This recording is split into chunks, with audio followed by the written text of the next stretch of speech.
Selamat siang saudara, kami kembali menjumpai Anda melalui Klik Indonesia Siang TVRI. Hari ini Minggu 8 Desember 2024, saya Brigita Kui. Dan saya Andin Wijaya. Saudara, sejumlah informasi telah kami siapkan dan berikut laporan utama Klik Indonesia Siang hari ini.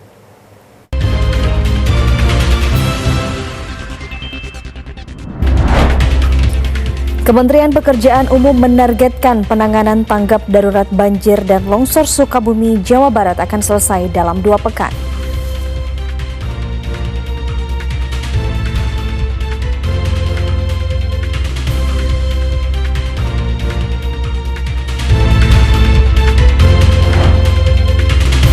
Komisi Pemilihan Umum Jakarta akan menetapkan hasil rekapitulasi Pilkada DKI Jakarta.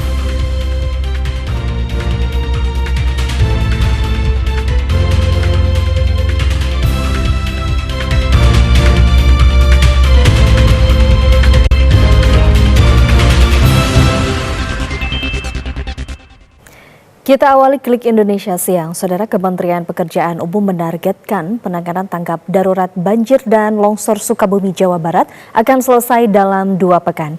Pemerintah terus berupaya memulihkan akses menuju lokasi bencana serta penyediaan fasilitas kebutuhan bagi warga yang terdampak.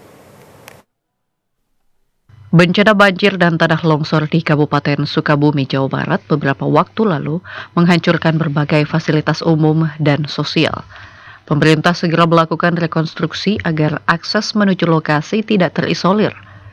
Wakil Menteri Pekerjaan Umum Diana Kusumastuti menargetkan penanganan tanggap darurat banjir dan longsor akan selesai dalam 2 pekan.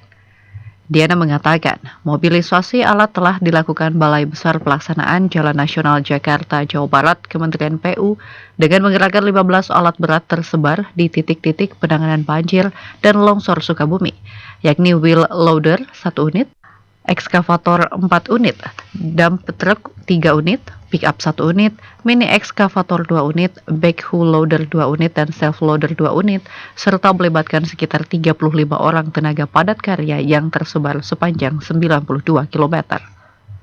Selain menggerakkan alat berat untuk penanganan jalan dan sungai, Kementerian PU juga mengupayakan pemenuhan kebutuhan air minum dan sanitasi bagi masyarakat terdampak banjir dan longsor Sukabumi.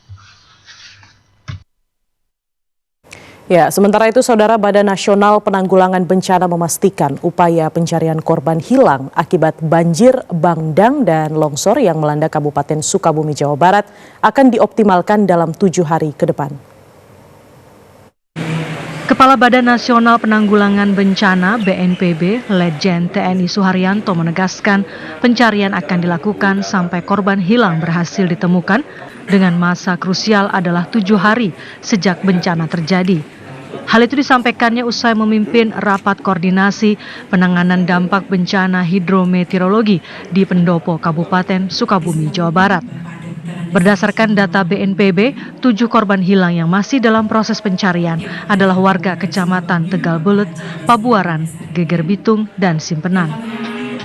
Sedangkan jumlah korban meninggal dunia kini bertambah menjadi 5 orang, yaitu Aden Dava, Ade Wahyu, Dadang, Elma Ayunda, dan Sahroni. Nah, kita sepakat tadi rapat koordinasi, langkah-langkah yang harus dilakukan. Yang pertama adalah masih ada yang hilang. Berarti pencarian pertolongan itu harus diutamakan. Tadi sepakat, Satgas yang mencari sampai ketemu. Golden time-nya adalah 7 kali 24 jam. Seandainya tidak ketemu 7 kali 24 jam, bernegosiasi dengan ahli waris, dengan saudara, kerabat. Apabila kerabatnya sudah mengikhlaskan karena sudah 7 hari tidak ketemu, baru pencarian pertolongan itu dihentikan. Pemerintah pusat dan pemerintah daerah akan menyiapkan berbagai kebutuhan, mulai dari peralatan dan perlengkapan hingga penambahan jumlah personel tim SAR gabungan jika memang diperlukan, sehingga korban hilang bisa ditemukan. Jika upaya pencarian sudah maksimal dan dalam 7 hari masih ada korban yang belum ditemukan, maka tim SAR gabungan akan bernegosiasi dengan ahli waris, saudara ataupun kerabat terdekat korban untuk menentukan langkah selanjutnya. Badan Penanggulangan Bencana Daerah Provinsi Jawa Barat menyatakan hingga Sabtu malam, korban tewas akibat bencana banjir dan tanah longsor di Kabupaten Sukabumi, Jawa Barat berjumlah 8 orang. Sementara 4 orang lainnya hingga saat ini masih dalam pencarian tim SAR gabungan.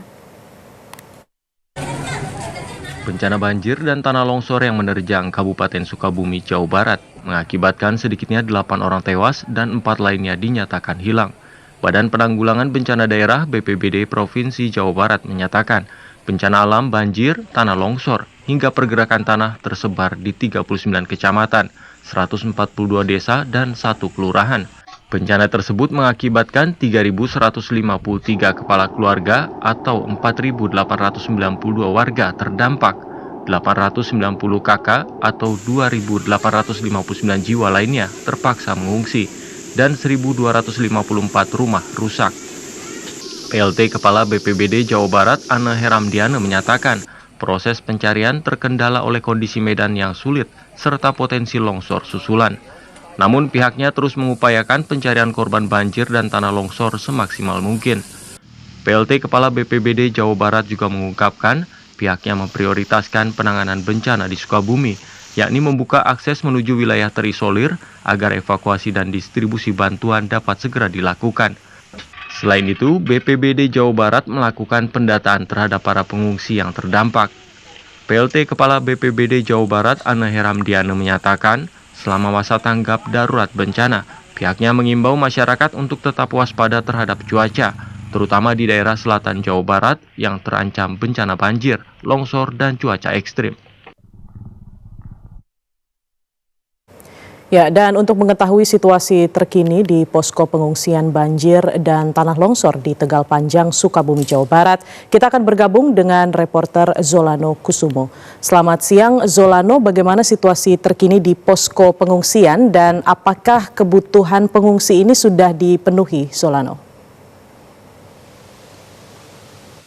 Baik, selamat siang Brigita dan saudara. Saat ini saya berada di salah satu posko pengungsian tanah longsor akibat tanah bergerak tepatnya di SD Tegal Panjang 2 Kabupaten Sukabumi, Jawa Barat. Dan berdasarkan pantauan kami saat ini, kondisi di posko pengungsian SD Tegal Panjang 2 ini sudah mulai membaik begitu dibandingkan dengan hari-hari sebelumnya, di mana masyarakat atau para pengungsi di posko ini sudah mulai mendapatkan atau mencukupi kebutuhan sehari-harinya seperti logistik dan juga layanan kesehatan yang diberikan oleh pemerintah daerah dan juga Polda Jawa Barat. Dan berdasarkan pantauan kami, di posko ini juga didirikan 2 dapur umum yang didirikan oleh BPBD Kabupaten Sukabumi dan juga Polda Jawa Barat untuk memenuhi kebutuhan konsumsi para pengungsi di posko pengungsian SD Tegal Panjang 2 Kabupaten Sukabumi, Jawa Barat ini. Selain layanan kesehatan dan kebutuhan logistik, di sini juga anak-anak diberikan trauma healing begitu, dengan mengajak bermain dan juga bernyanyi untuk menghilangkan rasa trauma akibat bencana banjir, bandang, dan tanah longsor di Kabupaten Sukabumi, Jawa Barat. Dan untuk mengetahui kondisi posko pengungsian di SD Tegal Panjang 2 Kabupaten Sukabumi, Jawa Barat ini, kita akan mewawancarai dari Komandan Kompi Satuan Penugasan Satuan Brimob Polda Jawa Barat, AKP Roni Yusdiansyah. Baik, izin AKP Roni mau tanya kondisi di posko pengungsian SD Tegal Panjang 2 ini saat ini seperti apa? Baik, selamat siang. Saya AKP Roni Yusdiansyah dari Satuan Brimob Polda Jawa Barat sebagai Komandan Posko di Desa Kecamatan Cikebar ini. Alhamdulillah sampai saat ini untuk warga pengungsi yang terdampak adanya pergeseran tanah atau likuifaksi, sampai saat ini mayoritas masih dalam keadaan sehat, meskipun masih ada beberapa warga pengungsi yang kesehatannya sudah menurun, baik itu dari orang dewasa ataupun mungkin dari balita. Tapi alhamdulillah sampai saat ini semuanya berjalan dengan baik. Dan juga perlu disampaikan apa yang disampaikan tadi, Satbrimob Polda Jawa Barat ini menyiapkan dapur lapangan dan juga kendaraan water treatment. Tujuan dari dapur lapangan ini adalah untuk memenuhi kebutuhan makan baik pengungsi ataupun personil Satbrimob di sini. Terus juga untuk water treatment ini tujuannya adalah untuk mengolah air yang tidak layak minum menjadi layak minum. Dari kita juga sudah disiapkan tim medis terkait dengan bencana ini. Untuk jumlah para pengungsi sendiri nih sebelumnya berapa dan saat ini yang masih menetap tuh berapa nih? Baik, untuk jumlah pengungsi yang sebelumnya 106 kakak atau 299 jiwa, alhamdulillah sampai saat ini di hari keempat ini udah berkurang, kurang lebih 100 jiwa. Ini disebabkan karena para pengungsi ini ingin kembali untuk melakukan pembersihan dan juga mengamankan barang-barang milik sendiri. Jadi untuk saat ini pengungsi berjumlah 100 orang. Dan untuk penyaluran pendistribusian logistik di posko pengungsian SD Tegal Panjang 2 ini seperti apa nih? Baik, untuk pendistribusian kami sampaikan tadi ada beberapa instansi baik dari BPBD, Kemensos, Basnas ataupun dari Satpol sendiri. Untuk pendistribusian logistik sampai saat ini masih aman dan masih terjaga, demikian.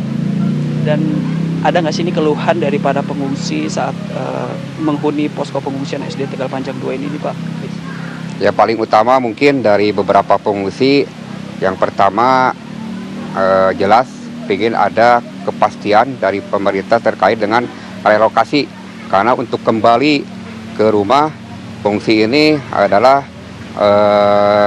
yang sudah terdampak perumahan cukup parah dan tidak bisa ditempati lagi. Makanya dari keluhan dari pengungsi ini, dari pemerintah mudah-mudahan segera direlokasi ke tempat yang lebih aman dan baru. Mungkin itu. Cukup banyak. Ya. Terima kasih. Terima kasih. Sementara itu, Brigita dan Saudara, untuk update korban dari bencana banjir bandang dan juga tanah longsor di Kabupaten Sukabumi, Jawa Barat ini, Badan Nasional Penanggulangan Bencana BNPB mencatat bahwa saat ini 10 orang dinyatakan meninggal dunia dan 2 orang masih dalam pencarian, dan BNPB masih terus mengoptimalkan pencarian terhadap 2 korban yang masih belum ditemukan. Untuk update warga yang terdampak hingga saat ini tercatat lebih dari 4.500 jiwa, 2.800 diantaranya terpaksa mengungsi akibat bencana banjir bandang dan tanah longsor di Kabupaten Sukabumi, Jawa Barat. Untuk sementara demikian yang dapat kami laporkan dari Kabupaten Sukabumi. Kita kembali ke studio. Brigita. Baik, Zolano Kusumo, terima kasih atas laporan Anda dan selamat bertugas kembali. Sementara hingga hari ke-6, banjir yang melanda wilayah Kabupaten Pandeglang, Banten masih merendam pemukiman warga. BPBD Kabupaten Pandeglang mencatat sedikitnya 30.000 warga dari 10.000 kepala keluarga terdampak banjir. Beginilah kondisi banjir yang merendam pemukiman warga di wilayah Kecamatan Patia, Kabupaten Pandeglang, Banten yang hingga kini belum surut. Hal tersebut dikarenakan intensitas curah hujan yang masih tinggi di beberapa wilayah di Kabupaten Pandeglang. Dari data BPBD Kabupaten Pandeglang hingga hari ke-6, tercatat 18 kecamatan di wilayah Kabupaten Pandeglang masih terendam banjir, namun 13 diantaranya berangsur surut. 5 kecamatan seperti Kecamatan Patia, Pagelaran, Sobang, Sukaresmi, dan Kecamatan Cigelis masih terendam banjir dengan ketinggian 50 hingga 1 meter. Kepala Pelaksana BPBD Kabupaten Pandeglang, Risa Kurniawan, mengatakan akibat banjir sedikitnya 30.000 warga dari 10.000 kepala keluarga terdampak banjir. Untuk banjir itu sudah meluas ke 18 kecamatan ya, tersebar di 18 kecamatan. Tapi dari 18 kecamatan itu 13 kecamatan yang sudah mulai berangsur surut. Nah, sisanya yang 5 kecamatan seperti Kecamatan Patia, Sukaresmi, kemudian Pagelaran, kemudian Sobang, dan tadi ada informasi Cigelis, itu masih masih genangannya cukup tinggi ya. Khususnya untuk Patia dan Pagelaran ini yang paling tinggi. Ia menyebut bahwa dari informasi BMKG, curah hujan mulai dari sedang hingga lebat akan berlangsung hingga tanggal 10 Desember 2024 mendatang dan warga dihimbau untuk tetap waspada. Ya, saudara, ratusan warga desa Pagelaran, Kecamatan Pagelaran, Kabupaten Pandeglang, Banten mengungsi di ruang kelas lantaran rumahnya terendam banjir. Sebagian pengungsi mulai mengalami penyakit kulit. Beginilah suasana pengungsian warga desa Pergelaran, Kecamatan Pagelaran, Kabupaten Pandeglang, Provinsi Banten, yang berada di ruang kelas Sekolah Dasar Negeri 4 Pagelaran. Mulai dari orang tua hingga balita terpaksa mengungsi lantaran rumah mereka terendam banjir akibat luapan sungai Cileber. Terlihat sebagian pengungsi mulai mengalami penyakit kulit dengan kondisi kaki yang melepuh akibat beraktivitas saat banjir. Salah seorang warga, Suhainah, menyatakan dirinya terpaksa mengungsi lantaran rumahnya terendam banjir sejak Selasa lalu. Selain itu, dua kakinya sedang sakit karena terkena kutu air. Baru kali ini banjir ini lebih sakit. Kalau biasanya nggak kayak gini. Kalau banjir biasa mah. Itu yang dirasa gatel atau apa? Gatel, perih gitu. Itu lagi diobatin ya tadi? Ya. Salah seorang relawan, Iding Gunadi Turtusi, mengatakan sebanyak 140 orang warga desa Pagelaran harus mengungsi lantaran rumahnya terendam banjir. Ya, memang kita sudah berkoordinasi dengan pihak puskesmas, dengan Kepala Kapus dan Muspika juga sudah berkoordinasi terkait kesediaan obat-obat, terkait salep kutu air, yang berkaitan dengan penyakit kulit lah, yang memang di suasana banjir ini kan memang riskan ya penyakit kulit, dan juga ada beberapa penyakit kayak masuk angin, terus sakit kepala, emah karena terlambat makan. Kita sudah koordinasi dan juga sudah meminta untuk tenaga medis itu standby 24 jam. Iding menyebut saat ini sebagian pengungsi mulai terkena penyakit, mulai dari sakit kepala, mah hingga penyakit kulit. Dari Pandeglang, Banten, TB Agus Jamaludin melaporkan. Kita beralih ke sorotan lain. Saudara, Komisi Pemilihan Umum KPU Provinsi Jawa Tengah mengumumkan pasangan calon gubernur dan wakil gubernur Jawa Tengah Ahmad Lutfi Taj Yasin Maimun memperoleh suara terbanyak pada pemilihan gubernur Jawa Tengah 2024.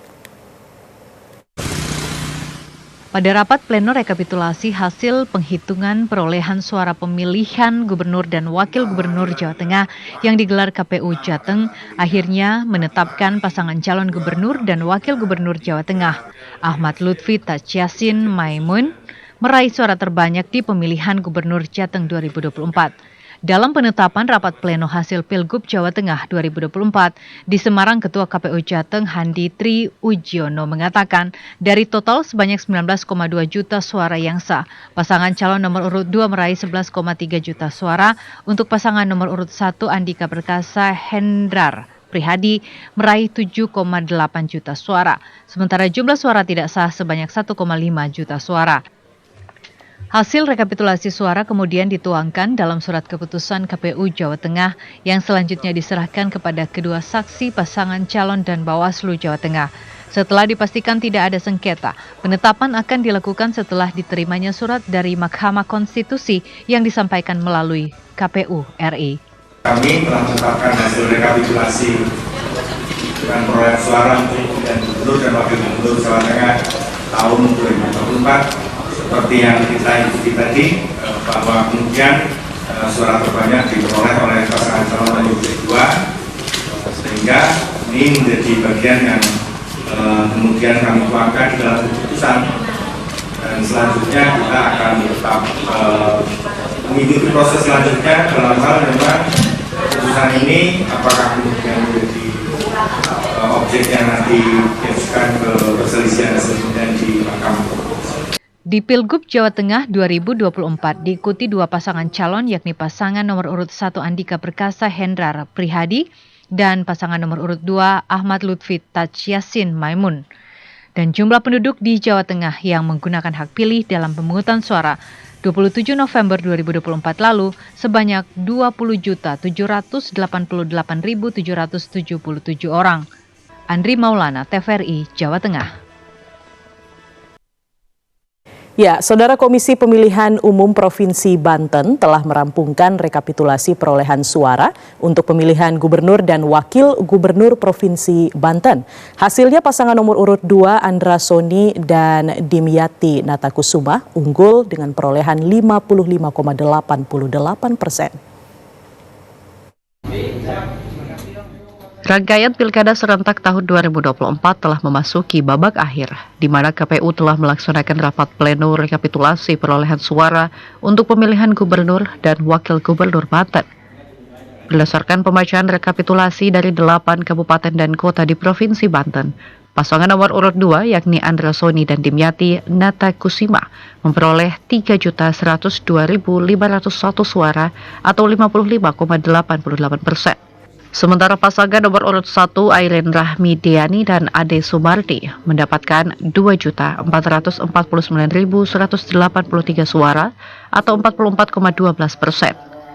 Adapun warga Banten yang menggunakan hak pilihnya pada pilkada serentak mencapai 5.909.176 suara, terdiri dari 5.551.684 suara sah dan 356.492 suara tidak sah. Dari KPU Provinsi baru saja telah melaksanakan rapat pleno terbuka rekapitulasi hasil perolehan suara untuk pemilihan gubernur dan wakil gubernur.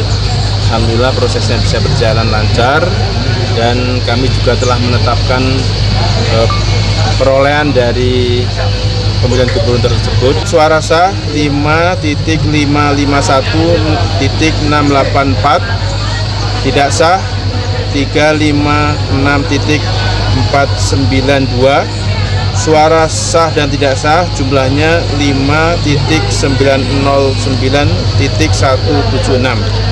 KPU bersyukur pesta demokrasi tahun 2024 dapat berjalan dengan lancar, aman dan tertib tanpa perpecahan di antara pemilih. Dari Serang, Banten, Jaya Wirnata, TVRI Jakarta melaporkan. Sementara itu, Saudara, Komisi Pemilihan Umum DKI Jakarta akan mengumumkan rekapitulasi Pilkada Jakarta. Kita akan bergabung bersama dengan reporter Amelia Saragi untuk mengetahui informasi selengkapnya. Selamat siang, Amelia. Apakah pengumuman rekapitulasi sudah dimulai? Iya, selamat siang Brigita dan juga saudara. Benar sekali, KPU DKI Jakarta hari ini mengagendakan akan membacakan dan juga menetapkan hasil rekapitulasi penghitungan suara untuk pemilihan gubernur dan juga wakil gubernur Jakarta pada Pilkada 2024 pada hari ini di Sun Pacific Hotel Jakarta Pusat. Tepatnya diagendakan akan bergulir pada siang hari ini, yaitu pada pukul 13.00 waktu Indonesia bagian Barat. Dan sebelumnya dapat kami informasikan bahwa KPU DKI Jakarta ini sudah mengesahkan perolehan suara di sejumlah wilayah Provinsi DKI Jakarta, yang mana ada 6 kabupaten kota. Yang ada pun rinciannya ini dapat kami informasikan, pasangan calon nomor urut 3 Pramono Anung Rano Karno ini dinyatakan unggul di seluruh wilayah di 6 kabupaten kota wilayah DKI Jakarta. Adapun dengan rincian ini Kabupaten Kepulauan Seribu, paslon Pramono Anung Rano Karno ini memperoleh 7.456 suara. Kemudian Kota Jakarta Timur ada 635.170 suara. Kemudian Jakarta Utara, pasangan nomor urut 3 juga unggul dengan 328.486 suara. Kemudian untuk Jakarta Barat ada 500.738 suara. Jakarta Selatan 491.017 suara. Kemudian juga Jakarta Pusat 220.372 suara. Maka secara keseluruhan ini pasangan calon nomor urut 3 yang diusung oleh Partai PDI Perjuangan ini meraih total 2.183.239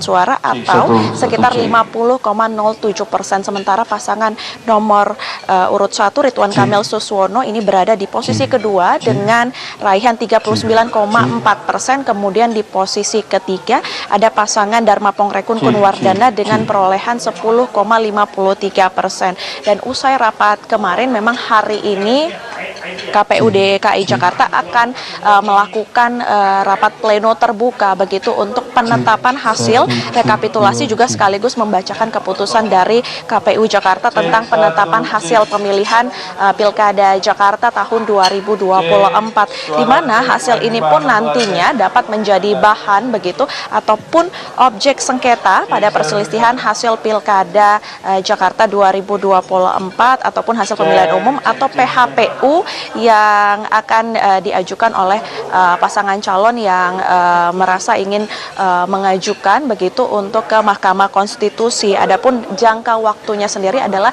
3 hari kerja setelah hasil ini dibacakan, tepatnya 3 hari setelah hari ini. Dan ini juga menjadi alasan mengapa KPU DKI Jakarta sempat menunda begitu pembacaan hasil ataupun penetapan dari hasil rekapitulasi ini, di mana jika kita melihat sendiri sebenarnya KPU DKI Jakarta sudah mengadakan rapat pleno terbuka ini pada kemarin Sabtu 7 Desember 2024, namun harus ditunda hingga hari ini. Maka hari ini akan menjadi hari di mana KPU DKI Jakarta akan membacakan hasil rekapitulasi penghitungan suara untuk Pilgub Jakarta 2024. Sejauh ini berdasarkan pantauan kami, persiapan juga sudah dilakukan, bahkan sterilisasi ruangan yang akan menjadi lokasi rapat pleno ini juga sudah dilakukan oleh tim Gegana. Sejauh ini demikian yang dapat kami laporkan. Kami juga masih menunggu jalannya rapat pleno terbuka di Hotel Sari Pasifik Jakarta Pusat.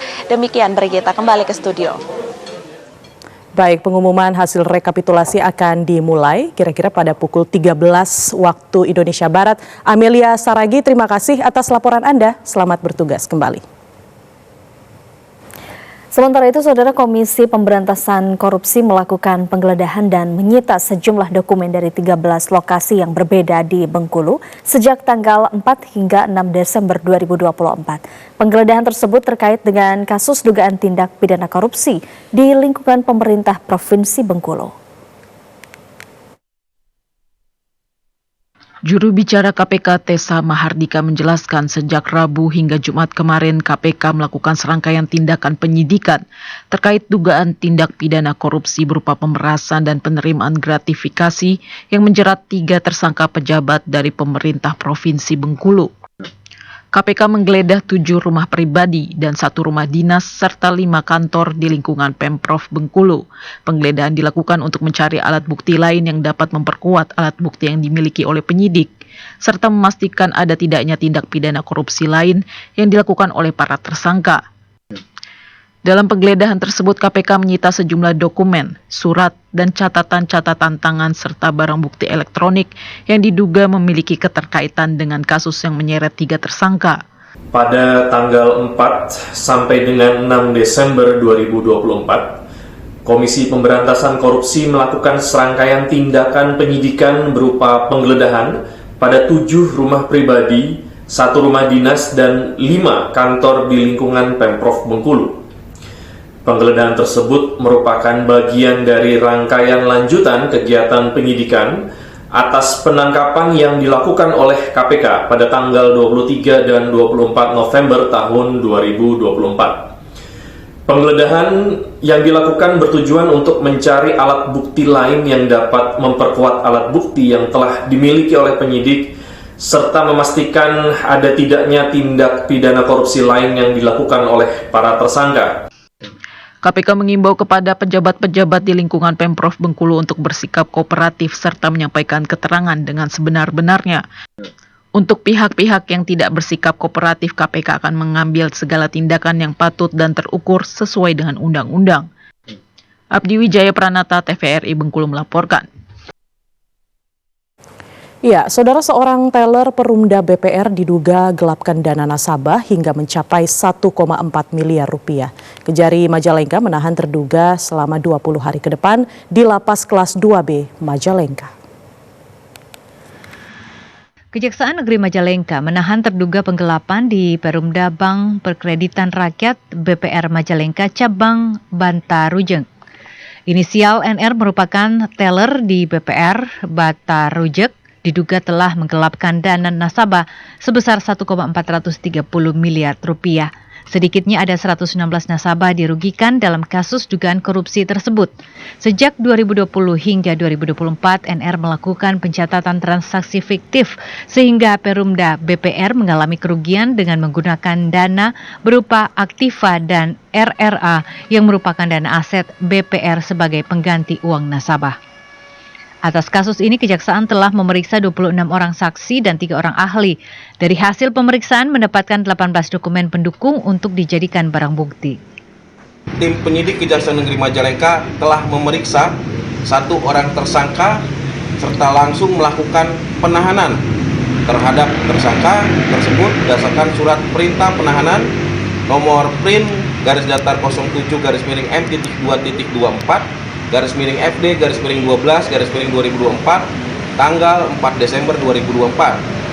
Penahanan tersebut dilakukan untuk 20 hari ke depan di Lembaga Pemasyarakatan Kelas 2B Majalengka.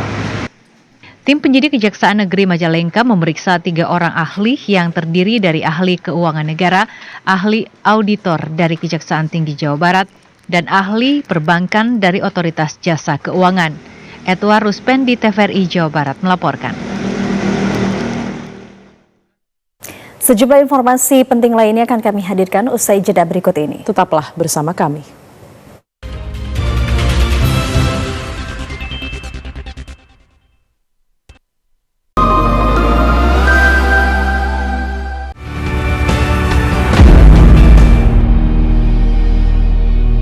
Sosok-sosok inspiratif yang memberikan manfaat bagi masyarakat serta mengangkat realita kehidupan yang terjadi dari berbagai penjuru tanah air.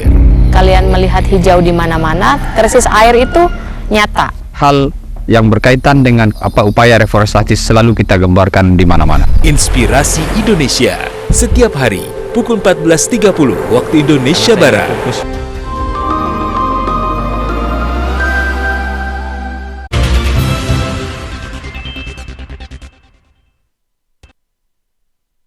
Indonesia Siang TVRI. Kita lanjutkan ke informasi berikutnya. Saudara, kebijakan pemerintah terkait penerapan pajak pertambahan nilai 12% yang berlaku mulai 2025 dinilai memberatkan bagi pelaku UMKM kecil dan pelaku usaha industri menengah ke bawah. Untuk itu Komisi 8 DPR RI meminta penerapan PPN 12% perlu dikaji ulang dan dilakukan secara selektif. Komisi 7 DPR RI mengadakan kunjungan kerja ke Padang, Sumatera Barat untuk meninjau dan menggali perkembangan industri dan UMKM di Sumatera Barat sebagai salah satu sektor dengan potensi terbesar di Indonesia.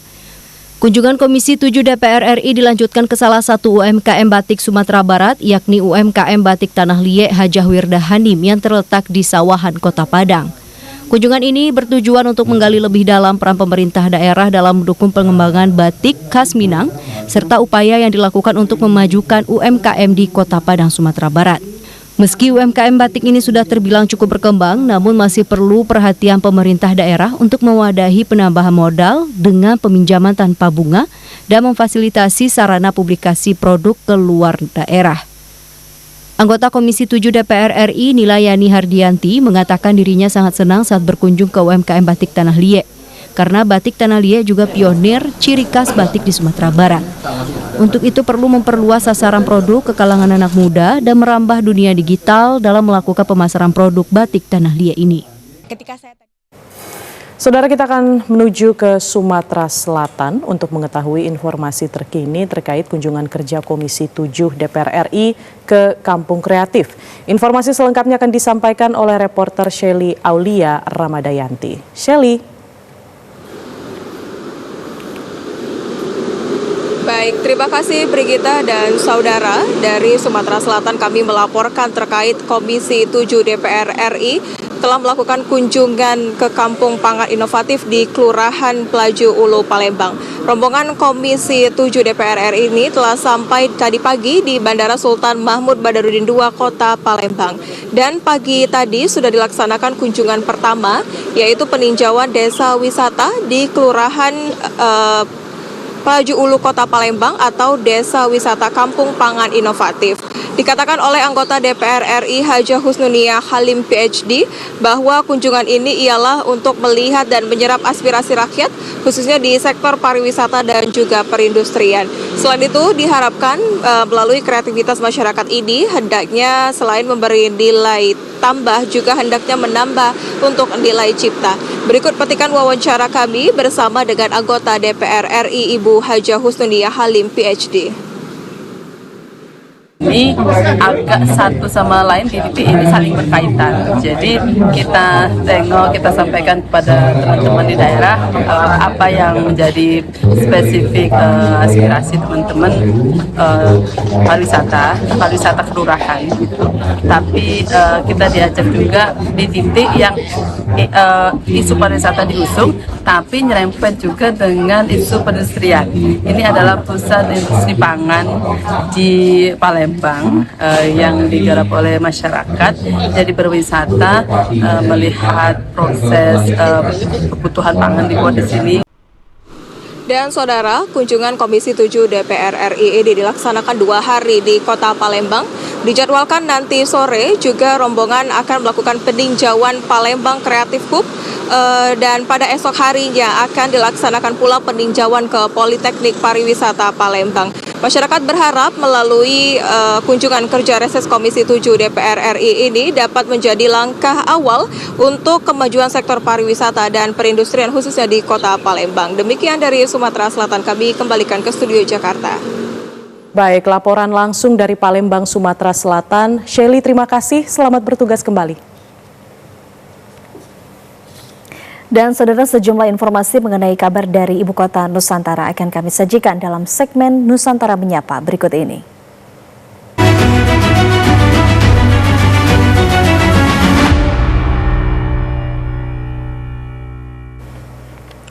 Ya, saudara, kita akan langsung menuju ke rekan Aryo Bagus dari kawasan Ibu Kota Nusantara, Kalimantan Timur untuk mengetahui sejumlah informasi terkait sorotan mengenai Ibu Kota Nusantara. Selamat siang Aryo, silahkan dengan informasi selengkapnya. Baik, selamat siang Brigita dan saudara, seperti biasa Nusantara Menyapa hadir untuk menghadirkan 2 informasi terkini langsung dari kawasan Ibu Kota Nusantara. Informasi pertama, saudara, ratusan peserta mengikuti Run and Walk atau event lari dan juga jalan santai di kawasan Penajam Pasir Utara yang bertujuan untuk membiasakan healthy lifestyle atau gaya hidup sehat kepada masyarakat dan juga sekaligus untuk menunjukkan geliat masyarakat dari kawasan Ibu Kota Nusantara, sekaligus juga menjadi bukti dukungan dari masyarakat yang ada di wilayah delineasi kawasan Ibu Kota Nusantara terhadap pembangunan Ibu Kota Nusantara. Kabupaten Penajam Pasir Utara merupakan wilayah yang kini menjadi penyangga Nusantara, mengingat Kecamatan Sepaku yang menjadi kawasan pembangunan Ibu Kota Nusantara masuk ke wilayah administrasi Kabupaten Penajam Pasir Utara. Oleh karena itu, sebagai bentuk dukungan masyarakat dan untuk menunjukkan geliat masyarakat di sekitar kawasan IKN, berbagai kolaborasi masyarakat diselenggarakan. Salah satunya Man Baberan and Walk 5K 2024 yang diikuti ratusan masyarakat yang datang dari sekitar kawasan Ibu Kota Nusantara. Inisiator Man Baberan and Walk 5K 2024 Man Balian mengatakan, agenda Run and Walk yang diselenggarakan bertujuan untuk membiasakan healthy lifestyle kepada masyarakat dan menjadi bukti antusiasme masyarakat dalam menyambut Ibu Kota baru di kawasan Sepaku, Penajam Pasir Utara. Tujuannya adalah bagaimana kita ini tuan rumah IKN. Jadi kita perlu mempersiapkan warga masyarakat kita yang punya semangat yang tinggi. Salah satunya dengan melakukan lari dan jalan ini. Mereka punya semangat. Itu yang kita butuhkan. Agar masyarakat Penajam Pasir Utara jangan hanya sebagai penonton, tapi sebagai pemain menyambut datangnya Ibu Kota baru. Dengan kesuksesan acara ini, tentunya kita akan rancang lagi untuk ke depan menjadi lebih baik, bersinergi dengan pemerintah, dengan instansi-instansi terkait di Penajam Pasir Utara. Dan kemudian mudah-mudahan pengusaha-pengusaha lain juga bisa bergabung, sehingga ini menjadi sebuah kekuatan yang menyuarakan keberagaman di Ibu Kota baru Nusantara. Penjabat Bupati Penajam Pasir Utara Muhammad Zainal Arifin mengapresiasi kolaborasi dan sinergi masyarakat yang terwujud dalam ajang Run and Walk 5K 2024 sebagai bentuk geliat masyarakat Penajam Pasir Utara yang akan menjadi serambi Nusantara di masa depan. Kabupaten Penajam Pasir Utara adalah serambi Nusantara. Jadi yang paling dekat dengan Ibu Kota Nusantara, dan kita harus betul-betul bisa memberikan pembangunan yang rata gitu ya terhadap adanya pembangunan IKN. Jadi masyarakat PPU harusnya juga bisa mengimbangi perkembangan yang akan terjadi, dan kita harus, ini menjadi bagian dari readiness kita, readiness to change menjadi Ibu Kota Nusantara. Saya sangat berterima kasih dengan penyelenggaraan ini karena ini menunjukkan bahwa kita sudah siap untuk kembali bersatu padu untuk membangun Kabupaten PPU pada khususnya dan Indonesia pada umumnya. Belakang, karena saat lagi acara akan kita mulai. Lebih lanjut, Muhammad Zainal Arifin berharap pembangunan kawasan Ibu Kota Nusantara akan memberikan dampak positif bagi wilayah di sekitarnya, tidak terkecuali Kabupaten Penajam Pasir Utara, agar terjadi peningkatan di sektor perekonomian, tidak hanya di kawasan inti pusat pemerintahan, namun juga wilayah delineasi Ibu Kota Nusantara. Dari Ibu Kota Nusantara, Tim Liputan TVRI Nusantara melaporkan. Event yang terselenggara berkat kerjasama dan juga kolaborasi antara masyarakat, pelaku usaha mikro kecil dan menengah atau UMKM dan juga pemerintah daerah ini diharapkan dapat menjadi pemicu bagi kolaborasi-kolaborasi serta sinergi-sinergi selanjutnya agar masyarakat di kawasan Ibu Kota Nusantara tidak hanya menjadi penonton namun juga dapat berperan aktif dalam memajukan kawasan Ibu Kota Nusantara. Kita beralih ke informasi selanjutnya, saudara, untuk menjaga kebersihan dan juga untuk menjaga kenyamanan para pengunjung dan juga masyarakat yang berkunjung di kawasan inti pusat pemerintahan atau KIPP, Otorita Ibu Kota Nusantara, menyediakan mesin pembersih sampah yakni Gluton yang dapat menghisap sampah organik dan juga anorganik. Pembangunan kawasan Ibu Kota Nusantara terus digenjot agar arahan Presiden Prabowo Subianto kepada Kepala OIKN Basuki Hadi Mulyono tercapai dalam kurun waktu 4 tahun. Perkembangan dan percepatan pun dirasakan, dan hal ini berbanding lurus dengan tingkat kunjungan ke kawasan inti pusat pemerintahan IKN untuk melihat secara langsung pembangunannya. Seiring meningkatnya kunjungan akan berdampak dengan produksi sampah. Oleh karena itu, Otorita Ibu Kota Nusantara menghadirkan mesin pembersih sampah dengan cara kerja yang maksimal dan efisien dengan 2 waktu, yaitu pukul 6 hingga 10 pagi dan dilanjut pukul 3 hingga 5 sore. Gluton yang memiliki daya hisap yang maksimal ini beroperasi setiap hari yang dioperasikan oleh 1 orang 1 mesin. Mesin ini dapat menghisap sampah organik dan anorganik. Yang pertama mungkin puntung rokok. Terus dedaunan, plastik, itu aja sih mas. Kita setiap hari ada 2 shift, jadi pagi mulai dari jam 6 sampai jam 10, terus kita lanjut jam 3 sampai jam 5 sore. Untuk para pengunjung mungkin ramainya ketika weekend aja sih mas. Kalau hari-hari biasa gini, mungkin kebanyakan daun sama puntung rokok dari bapak-bapak proyek. Ya harapannya mungkin kesadaran buat menjaga kebersihan dari Plaza Seremoni, karena kan nggak harus menjaga nih mesin ini juga, jadi kesadaran dari manusianya sendiri juga penting. Walaupun memiliki alat penghisap sampah, Supervisor Pengawas Kebersihan Plaza Seremoni menambahkan dan berharap para pengunjung tetap menjaga dan memiliki kesadaran akan kebersihan kawasan inti pusat pemerintahan Ibu Kota Nusantara. Tim redaksi TVRI Ibu Kota Nusantara melaporkan.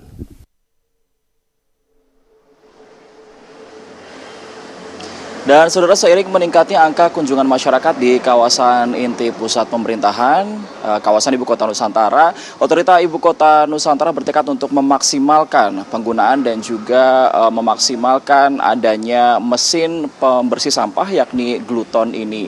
Namun demikian, Otorita Ibu Kota Nusantara juga mengimbau kepada seluruh pengunjung dan juga masyarakat yang akan mengunjungi kawasan inti pusat pemerintahan atau Ibu Kota Nusantara di bulan Desember ini juga untuk tetap menjaga kenyamanan serta menjaga kebersihan. Demikian dapat kami sampaikan langsung dari kawasan Ibu Kota Nusantara. Informasi terkini lainnya akan kami hadirkan di segmen Nusantara Menyapa berikutnya. Beri kita kembali ke Anda di studio. Baik, Aryo Bagus melaporkan langsung dari kawasan Ibu Kota Nusantara. Aryo, terima kasih. Selamat bertugas kembali.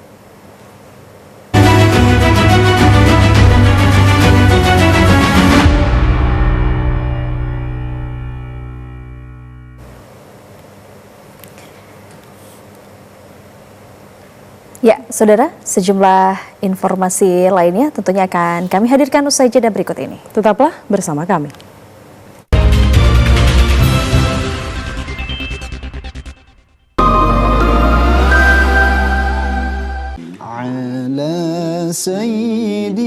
Salam rindu kami kepada manusia mulia Nabi Muhammad sallallahu alaihi wasallam. Kembali lagi bersama saya Muhammad Hizbullah dalam program Kajian Islami TVRI. bagaimana sih sebenarnya sikap Islam terhadap perkembangan, perubahan teknologi itu sendiri. Ketika awal pertama kali orang dengar speaker, apa yang terjadi? Speaker haram.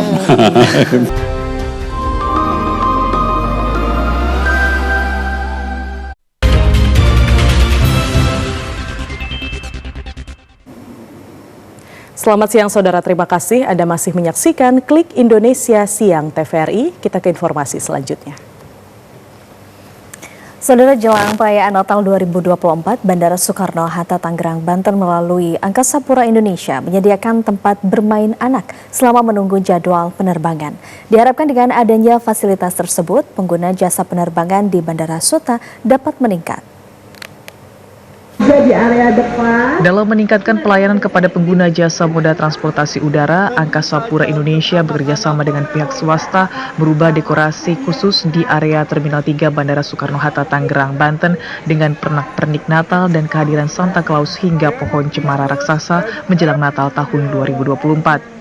Asisten Deputi Communication and Legal Bandara Soekarno-Hatta Holik Muardi mengatakan dalam menyambut perayaan Natal tahun 2024, Bandara Suta memberikan fasilitas ruang tunggu bermain untuk anak-anak. Di Bandara Suta terdapat 2 titik area bermain mulai dari Gate 5 keberangkatan domestik dan Gate 3 Terminal 3 Bandara Suta.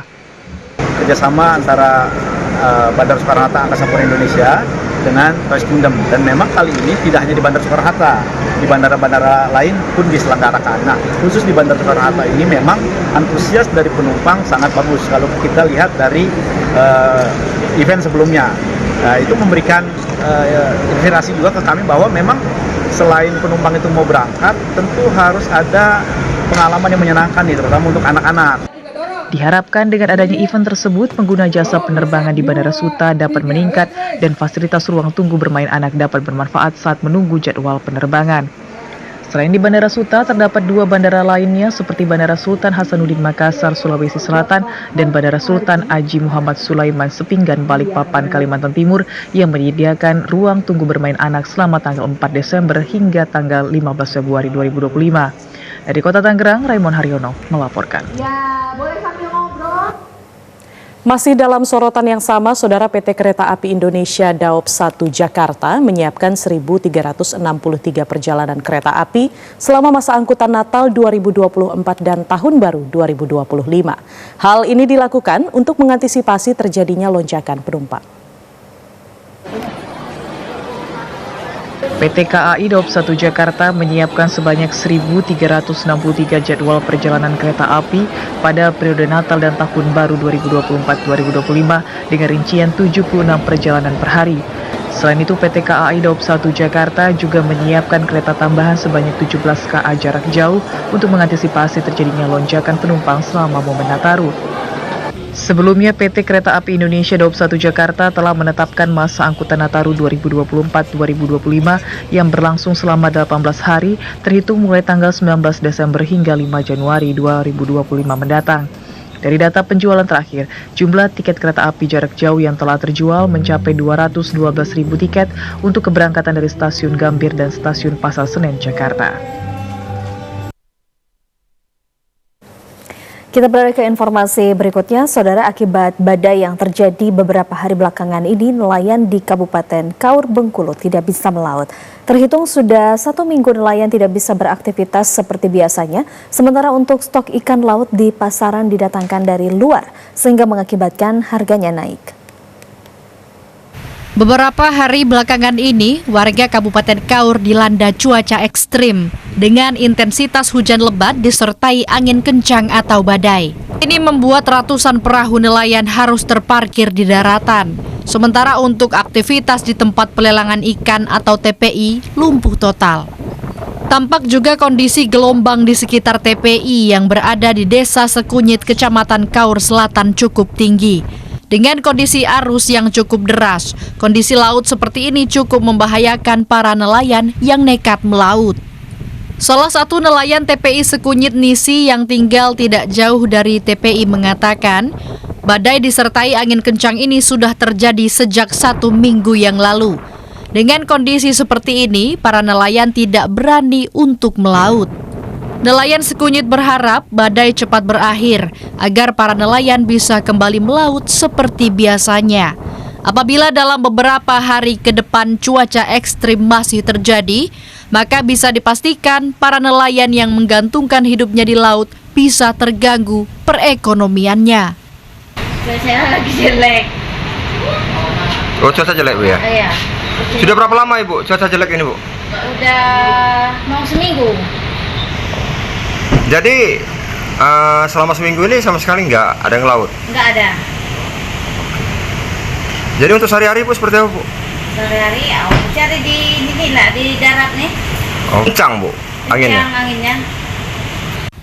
Berdasarkan hasil pantauan di beberapa lapak penjualan ikan laut segar di Desa Sukaraja, Kecamatan Tetap dan Pasar Tradisional, harga ikan laut mengalami kenaikan hingga 30% dari harga biasanya. Dari Kabupaten Kaur, Yanda Gustiarsyah, TVRI Bengkulu melaporkan.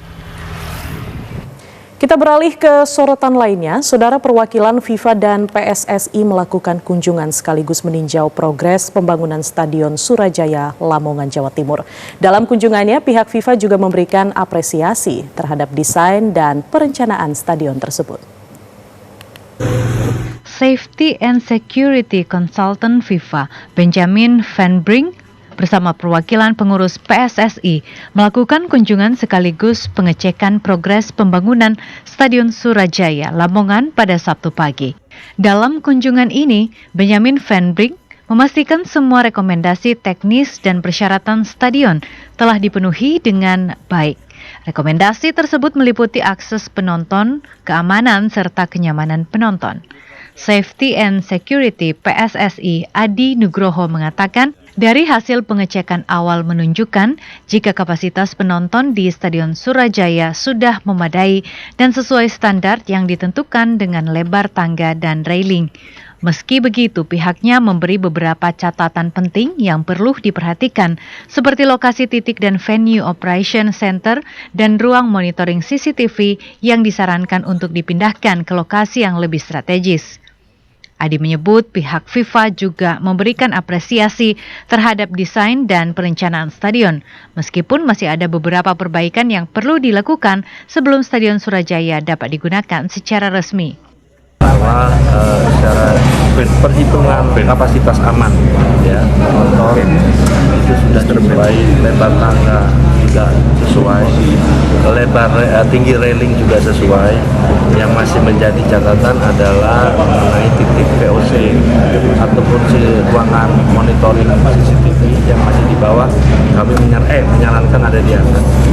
Lalu akses penonton juga, karena ini berada di pinggir jalan raya utama Jawa Timur, ada perencanaan mengenai pengaturan, ya, harus masuk penonton, parkir di mana, ya, lalu menuju tribun di mana, sampai kebutuhan-kebutuhan lain. Secara lisan beliau sangat puas, ya, dari desain, perencanaan, implementasi. Kasatker Wilayah 1 Balai Prasarana Pemukiman Wilayah BPPW Jawa Timur, Denny Kurnia mengaku jika target pembangunan Stadion Surajaya Lamongan dipastikan akan molor hingga awal Januari tahun depan. Hingga kini progres pengerjaan Stadion Surajaya Lamongan telah mencapai 80%. Pihaknya optimis hingga akhir Desember tahun ini bisa mencapai 95% dan tuntas 100% pada awal Januari 2025. Dari Lamongan, Hari Saktiono melaporkan.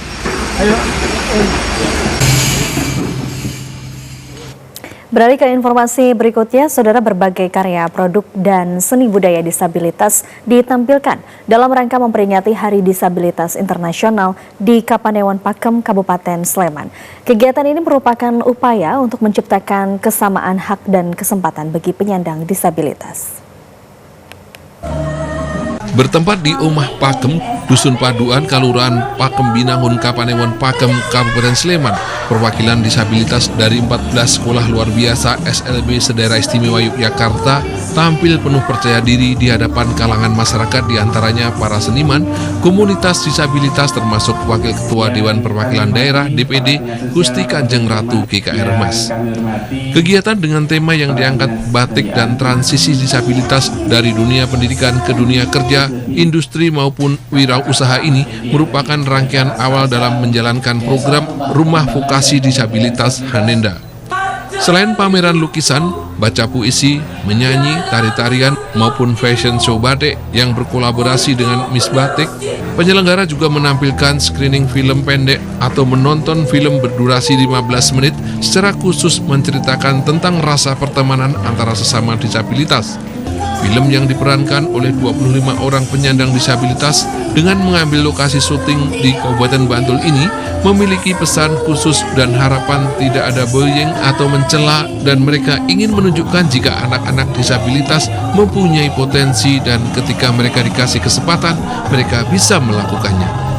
Di Hari Difabel Internasional ini kami secara gotong royong mandiri ini dari teman-teman pemerhati ingin menunjukkan bahwa ini loh karya anak-anak, dan mereka kalau di baris ketika dikasih kesempatan, karya mereka tidak kalah dengan karya-karya yang kita ya. Sementara itu, Wakil Ketua DPD RI Gusti Kanjeng Ratu Hemas menegaskan bahwa pemerintah perlu mewujudkan pembangunan yang inklusif. Ratu Hemas juga terus mendorong berbagai upaya dan sinergi dari berbagai pihak untuk mewujudkan pembangunan inklusif dengan prinsip keadilan dan kesetaraan. Dari kelompok Haneda ini memang sudah ketemu saya tahun lalu dan memang mengupayakan anak-anak yang berkebutuhan khusus atau disabilitas ini bisa lebih mandiri. Jadi kemandirian anak-anak disabilitas ini harus kita upayakan. Sejauh apapun bentuknya, tentu kita selalu bekerja sama dengan jaringan-jaringan yang bisa membantu kita semua atau membantu kelompok ini untuk bisa lebih berkembang. Ya. Ratu Hemas menyampaikan, selain akses, pemerintah perlu menjamin ketersediaan layanan publik yang nyaman untuk semua serta menjamin keterbukaan dan kebebasan bagi seluruh warganya, baik dalam ekonomi, pendidikan, kesehatan, dan fasilitas umum lainnya. Demikian Muhammad Ridwan, TVRI Yogyakarta melaporkan. Dan saudara, informasi yang baru saja Anda saksikan sekaligus menutup perjumpaan kita dalam Klik Indonesia Siang hari ini. Akhirnya saya Brigita Kue dan saya Andi Nuja mewakili kerabat kerja yang bertugas mengucapkan terima kasih, selamat siang dan sampai jumpa.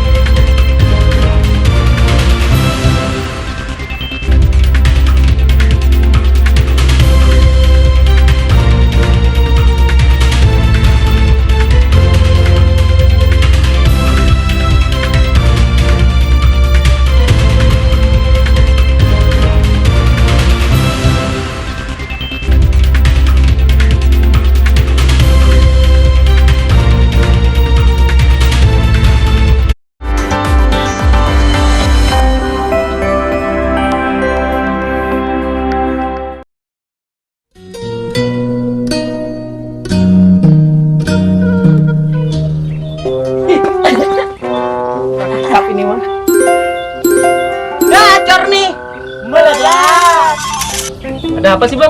Investasi kita. Cuan bro. Investasi apaan bang? Nih, lo lihat nih. Ini mah judi bang. Daripada lo sibuk nyari kerja, Mending kayak kita santai, pikiran terus. Motor kebeli, mobil di garasi. main judi kan nggak boleh bang. Jadi penjara. Cuma teori doang.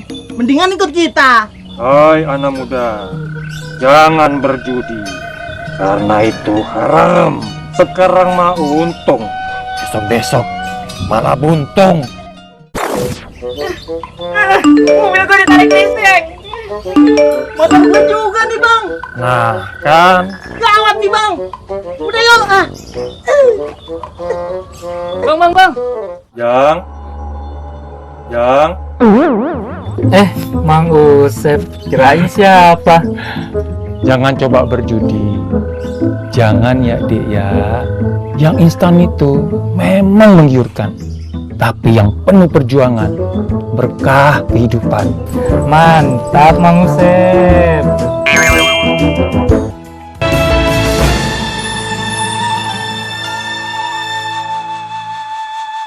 Allahumma salli ala sayyidina Muhammadin tibbil qulubi wa dawaiha wa afiyatil